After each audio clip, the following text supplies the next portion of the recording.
Adrian here from the Synergy Food Group, and today's video we're going to talk a little bit about the process of contract manufacturing. So turning your conception into a reality. How does that actually look? So the first step that you're going to undertake is to just reach out to a number of different contract manufacturers, whether that be via email or phone call, and just start bombarding them with as much information as you possibly can about your product. So you want to be telling them what your product is, how it's currently made, what kind of volumes you're currently making, and what kind of volumes you're looking to make when you do start working with this company. You want to ask them what are the current challenges that you're facing as a manufacturer yourself or with another contract manufacturer, and talk through how you see those challenges being fixed by working with them.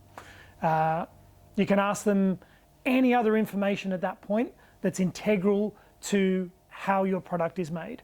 The more information that a contract manufacturer has in those early stages, the better they're going to be able to tell you what it's going to cost to make and whether they can actually do it for you.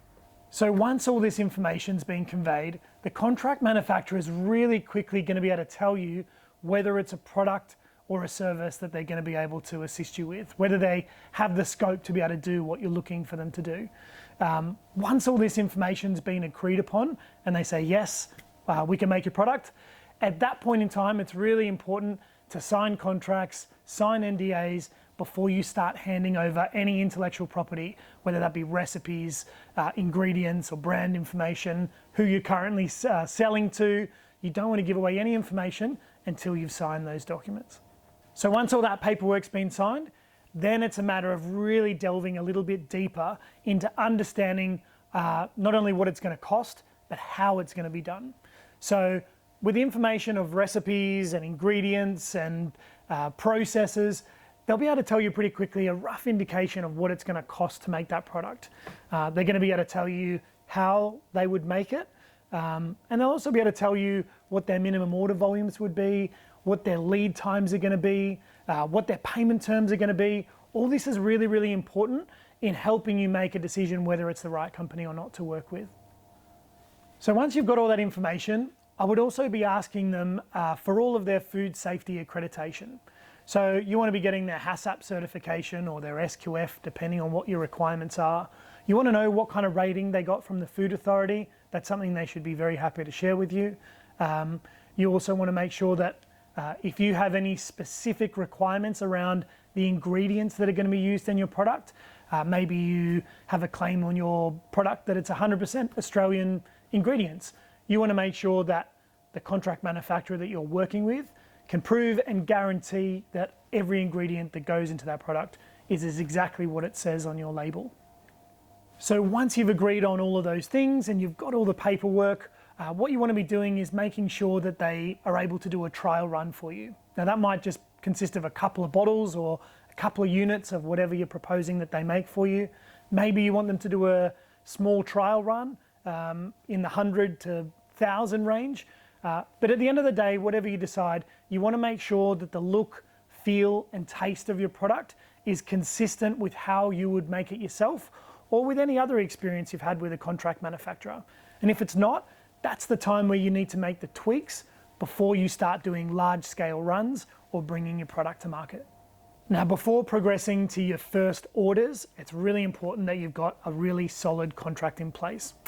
You want to know what their terms and conditions are, and you want to know if something's to go wrong with a batch or with a process, where does the financial ownership start and where does it finish? As a small business, you don't want to be lumped with having to pay for an issue that was caused by the manufacturer, and you also don't want to be losing stock unnecessarily.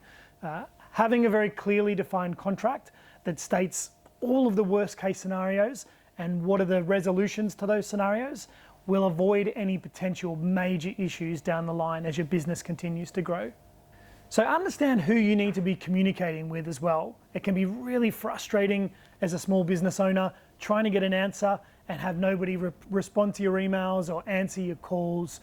A lot of time that can just be fixed by knowing who the right person to go to is to get the answers that you're looking for. So make sure you've got the contact details for their accounts department, their logistics department, their production department, Having all that information at hand before you start doing business with them will help you in the long run as well. I'd also recommend asking if you can be there for that first initial run as well. You've created this product, or you've got this great concept, and it's very, very difficult to give that up. It gives you a lot more peace of mind if you can be there for that first production run. And in a lot of instances, it's actually a great benefit for the contract manufacturer having you there as well. It helps both parties problem solve, find inefficiencies, and look at better ways of being able to produce your product as you continue to scale up.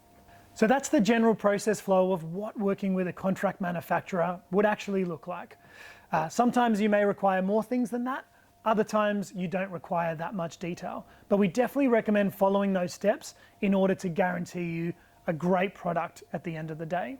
At the Synergy Food Group, we work really, really closely with each one of the brands that we manufacture for to ensure that they're getting the best possible service and the best possible products by following that process flow and potentially making adjustments to it where need be as well. If you'd love to hear a little bit more about how we can assist you with that, reach out to us at www.synergyfoodgroup.com.au.